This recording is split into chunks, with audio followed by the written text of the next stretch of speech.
I'm sitting by the window this morning. The light is gentle, not quite golden, not quite gray, just soft enough to wrap the room in calm. Outside, the trees are still, as if the world itself hasn't quite woken up. And in this hush, with my hands wrapped around a warm mug, I want to talk to you about something simple. Something that seems small but holds so much power. How we begin our days. Because the truth is, how we start matters. Not in a perfectionist, pressure-filled way, but in the quiet choices we make before the world asks anything of us. Some mornings, I wake up feeling ready. Other days, not so much. But what I've learned is that beginning slowly and with presence changes everything.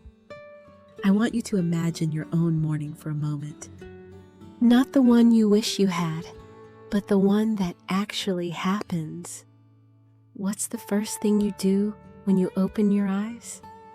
Do you stay still for a few seconds, adjusting to the light? Do you reach for your phone, a glass of water, a thought? There's no right answer here. Just gentle awareness. Because your morning, however messy or quiet, is yours. And when you start to pay attention to it, even in the smallest ways, something shifts. For me, I usually lie still for a bit. I listen to the soft hum of the room, the distant city sounds outside. Then, when I'm ready, I sit up slowly. I drink a big glass of water. It sounds basic, I know, but I've found that water is like a morning handshake with my body. It says, "Hey, you made it. Let's begin." After that, I brush my teeth, splash some water on my face, and open a window, just a crack, to let fresh air in. Even just one deep breath of outside air reminds me that a new day is here. And then comes the part I love most. I sit down, still in my pajamas, and set one small intention.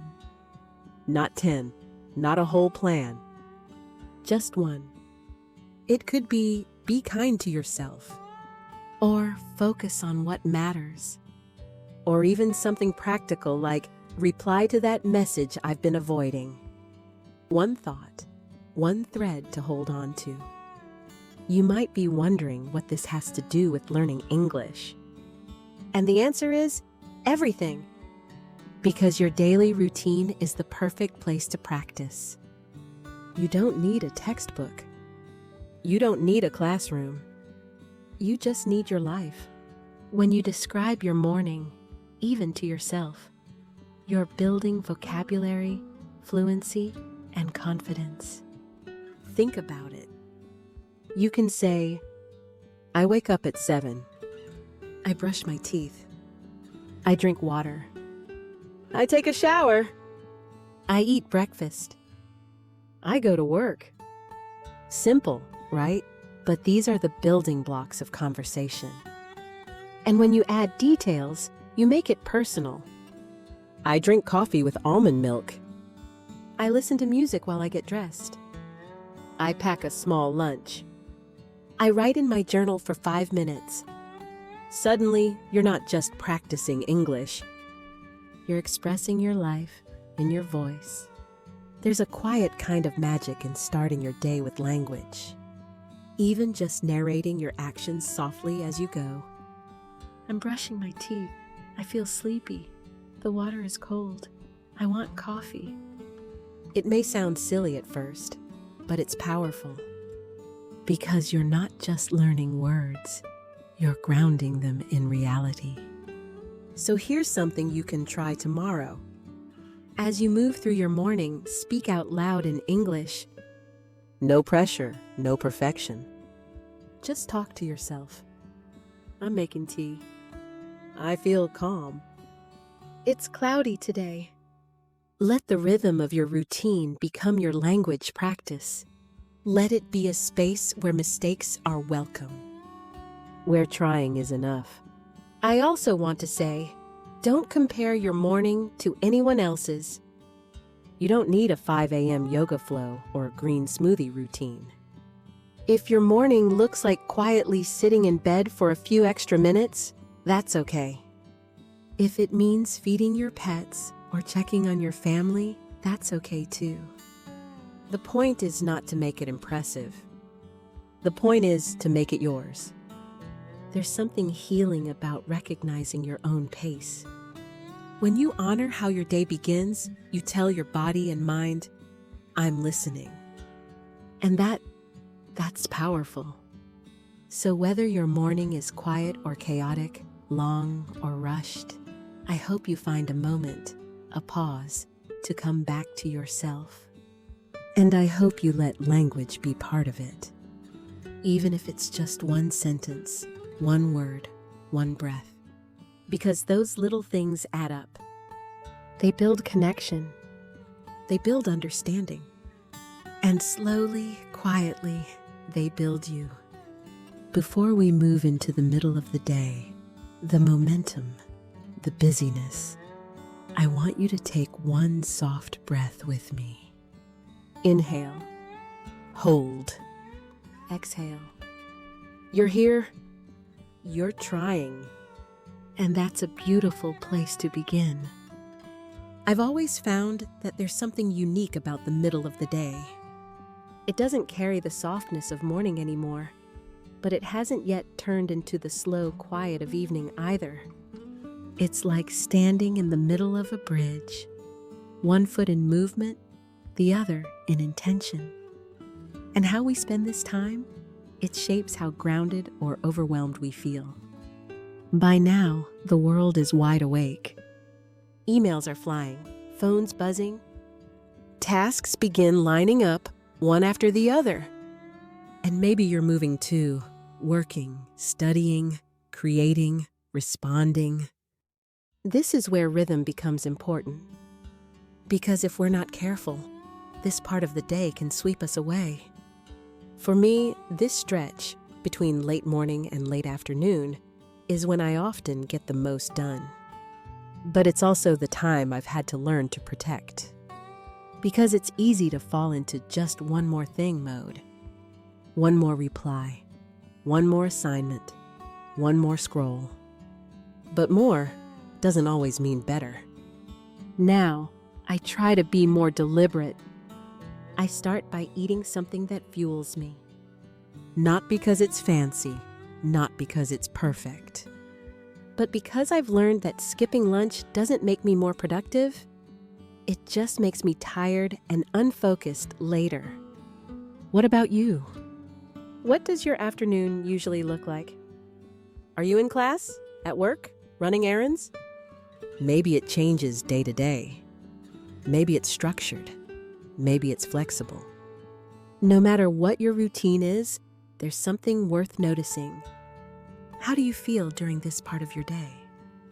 Not just what you do, but what you need. Do you pause? Do you breathe? Do you take a break? Not just for your body, but for your mind? Let's talk about breaks for a moment. I used to ignore them. I'd power through, eyes glued to my screen, brain buzzing. Until I burned out.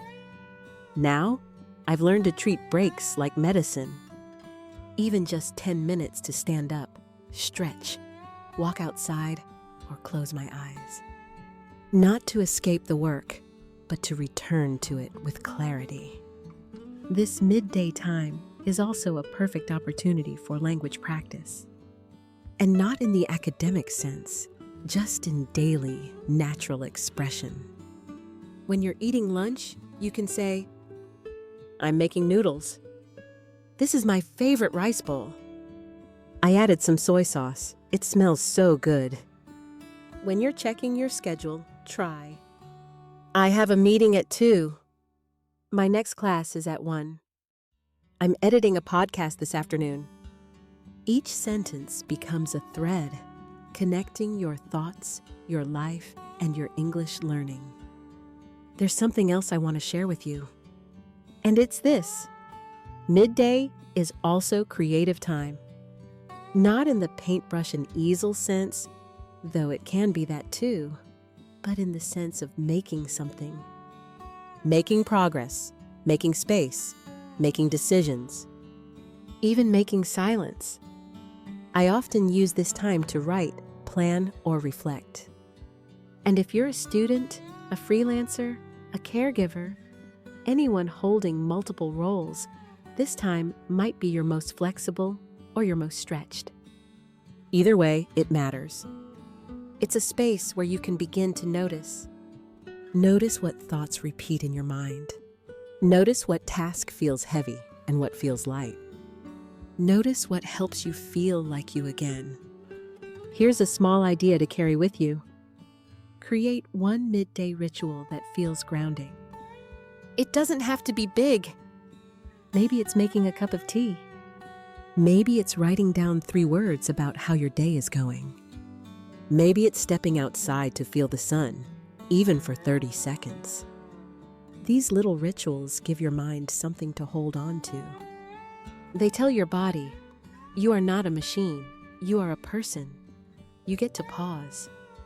And if you're learning English, this is also the best time to describe those rituals. Even if it's just to yourself, try. I'm taking a short walk. I feel tired, but I'm okay. I'll finish this task after my break. The more you let English into your real day, not just your study time, the more naturally it will grow with you. It's okay if your day isn't perfect. If you got distracted or delayed or needed a nap instead of a checklist, that's part of the rhythm too. Remember, balance isn't about doing everything. It's about doing what matters, then letting the rest be. So, as you move through the middle of your day, try these 3 gentle things. First, check in with yourself. Ask quietly, what do I need right now? Second, speak simply. Say what you're doing. Say how you're feeling. Even just a few honest words. And third, pause. Just for a moment, even 60 seconds, even one deep breath. That's enough. Because this time, the heart of the day is where growth happens quietly. Not through pressure, but through presence. So wherever you are right now, eating, working, resting, I hope you feel supported. And I hope you remember, you're allowed to go gently, even when the world moves fast. Let's take that softness with us into the next part of the day, when things begin to slow again. Evenings have a different kind of light. It's softer, slower. The sun begins to sink, and the world exhales just a little. And maybe you feel it too. That quiet shift in energy. The way your shoulders drop without realizing it. The way your thoughts stretch out after a long day of holding things together. This part of the day, it's not about doing. It's about undoing. For me, evening starts when I begin to step away. Away from work. Away from goals. Away from the need to fix, finish, or figure things out. I usually head to the kitchen first. There's something comforting about preparing dinner. Even if it's just something simple, a warm bowl of noodles or leftovers from the day before. I move slower here. No rush. No multitasking. Just the gentle clink of a spoon against a bowl. The scent of garlic in the air. The sound of water boiling. These small things, they remind me I'm home again. What does your evening look like? Maybe you're still working.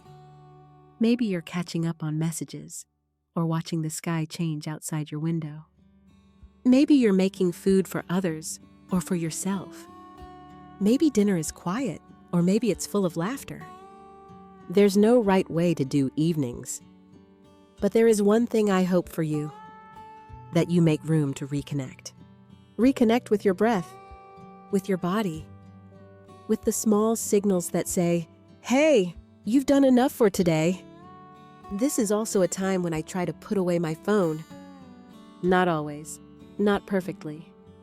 But even placing it across the room makes a difference. Because when the screens dim, my mind softens too. Sometimes I light a candle. Sometimes I make tea. Sometimes I just sit on the floor and stretch. 5 minutes of quiet movement. 5 minutes of stillness. That's all it takes. And suddenly, the space between day and night feels sacred again. If you're learning English, evenings are a beautiful time to practice reflection. Not the kind where you write long journal entries, unless you want to, but simple, honest thoughts. You can say, I cooked dinner. I felt tired today. I'm proud of myself. I want to rest now. Short sentences. Real words. Connected to your day. You can also create a small language ritual in the evening, like listening to soft English audio while you relax, or reading one page of something you enjoy. It doesn't have to be hard. It just has to be yours. Here's one thing I love to do. At the end of dinner, I sit quietly for 1 minute before cleaning up. I say out loud, thank you for today. Even if it was messy. Even if it wasn't perfect. That's it. A pause. A breath. A tiny act of gratitude. And here's something else I've found. Evenings are where we begin to let go of the story we told ourselves all day. The worries. The self-doubt. The pressure to perform. It's like loosening a tight knot, little by little. When you take time to transition gently, your body starts to feel safe again. That's not a luxury. That's care. Let's talk about winding down. For some, it might be a walk after dinner, feeling the cool air, letting your thoughts wander. For others, it's reading, music, stretching, or just staring at the ceiling with nothing to fix. Whatever it is, let it soften you. Because after a full day of doing, we all need time to be. You might think, I don't have time for all that. But here's the thing. Rest isn't something you earn. It's something you need. And sometimes, just changing your pace, even for 10 minutes, can reset your whole system. So I invite you to notice, what helps you reconnect at the end of your day? And once you find it, let it become your ritual. Not a rule. Not a task. Just a quiet rhythm you return to. Before we end this section, I want to leave you with this gentle reminder. Evenings don't have to look perfect.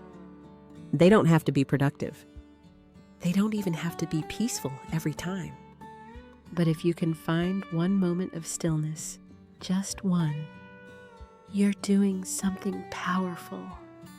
You're reminding yourself you are allowed to slow down. You are allowed to release. You are allowed to come home to yourself. There's a quiet kind of beauty in the night. Not the loud kind. Not flashing city lights or crowded rooms. But the hush that settles over everything. The way the sky turns velvet. The way the noise of the day slowly disappears. I've come to believe that night isn't just the end of the day. It's an offering. A chance to return to ourselves after all the output, all the effort, all the motion. My own night routine is simple. Sometimes it begins with a soft light, just one lamp glowing in the corner. Other times, it begins with stillness. I sit on the edge of my bed and do nothing for a few minutes. No thoughts to chase, no screens to scroll. Just me, letting the day settle. There's often a moment of reflection here. Not always a full journal entry. Sometimes just one line. Today was hard, but I showed up. I laughed with someone I love. I felt tired, but I kept going. That's it. One sentence, one truth. How do you end your day? Do you have a ritual?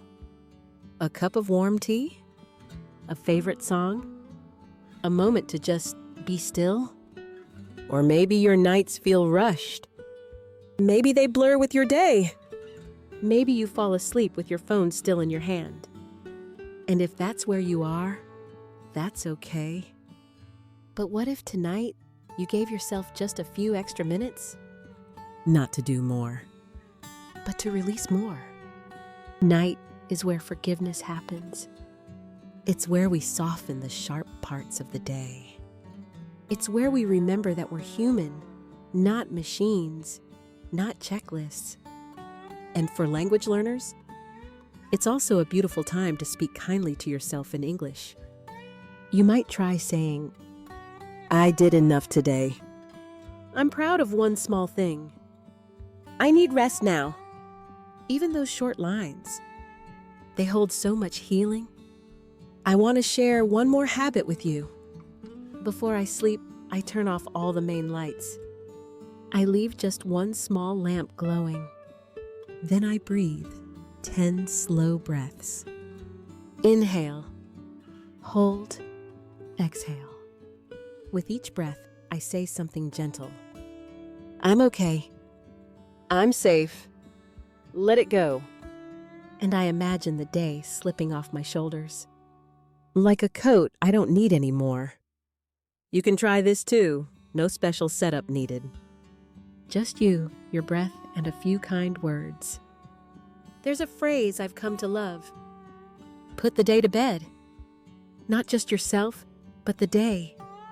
Tuck it in. Wrap it in softness. Tell it, thank you. I'm done now. We carry so much. Expectations, thoughts, pressure, emotion. But the night gives us a chance to put it all down. Let's talk about screens for a moment. You don't have to cut them out completely. But maybe shift how you use them at night. Instead of scrolling endlessly, you could listen to soft English audio, or a calming podcast, or read a few lines of a story. Let English become something that soothes you, not stresses you. You can say, I'm listening to a story. This word feels new. I like this sentence. It's not about studying. It's about connecting. And what better time to connect than in the quiet of night? And then sleep. That tender letting go. The moment when your thoughts begin to blur. When your breathing slows. When the world fades and your body finally says yes to rest. Even here, you can speak softly. I'm ready. I did my best. Good night, mind. One last thing I want to say. You don't have to earn rest. You don't have to deserve it. Rest is your right. Peace is your right. Softness is your right. So give yourself the night you need, not the night someone else tells you to have. Let your night be quiet. Let it be messy. Let it be real. Let it be yours. Because the night we give ourselves shapes the day that follows. There's something powerful about learning in small moments. Not in a classroom. Not with a test. But in the middle of your life, while you're brushing your teeth, boiling rice, waiting for the bus. That's the beauty of learning through your routine. Because language doesn't live in textbooks, it lives in your day. You've probably heard this before. Practice English every day. But what if I told you? You already are? Every time you talk about your morning, every time you describe how tired you feel, every time you pause to name what you're doing, that's practice. That's progress. You don't need perfect grammar. You need presence. Let's think about the language you've touched this week. Simple words, honest expressions. I wake up. I brush my teeth. I go to work. I eat lunch. I rest. I feel calm. I'm tired. I'm proud. I need a break. Good night. These are small words, but they're your real words. They connect you to others.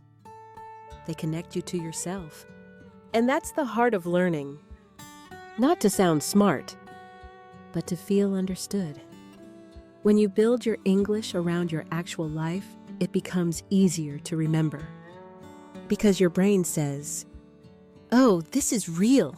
This matters to me." It's not just memorization. It's connection. And connection is where fluency lives. I've met learners who felt stuck because they thought their lives weren't interesting enough to talk about in English. But here's the truth. Everyday moments are the most universal. We all wake up. We all eat. We all rest. We all wonder if we're doing okay. When you learn to express those moments in English, you create bridges. You invite others in. You say, "This is my day. What's yours like?" And suddenly, it's not just practice. It's human. Here's a gentle idea to try. At the end of each day, say 3 sentences in English. One about what you did. One about how you felt. And one about what you hope for tomorrow. You could say, "I made soup. I felt calm after my walk. Tomorrow, I hope to speak kindly to myself." 3 small sentences. 1 big shift. This practice turns your day into language. And language into a space of reflection. I also want you to celebrate what you already know. You already know how to talk about your morning. You know how to say you're tired. You know how to share when something made you smile. That's not beginner work. That's real English. The kind that lives and breathes. So if you've ever thought, "I'm not good at English," I want to invite you to pause and say instead, "I'm growing in English." Because you are. Here's one last shift I'll leave with you. Think of language not as something to master, but as something to live with. let it sit beside you at breakfast. Let it walk with you in the afternoon. Let it whisper with you at night. The more you invite English into your routine, the more it becomes part of your voice. And that voice, your voice, deserves to be heard. So wherever you are in your journey, whether you're just beginning or you've been learning for years, let your daily life be your greatest teacher. Let your soft moments count. Let your quiet practice be enough.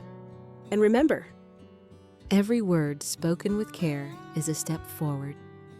Not because it's perfect, but because it's yours. Thank you for spending this time with me. Thank you for showing up, not just to listen, but to reflect, to breathe, to grow. I'm proud of you. Now go live your language. One morning, one afternoon, one evening at a time.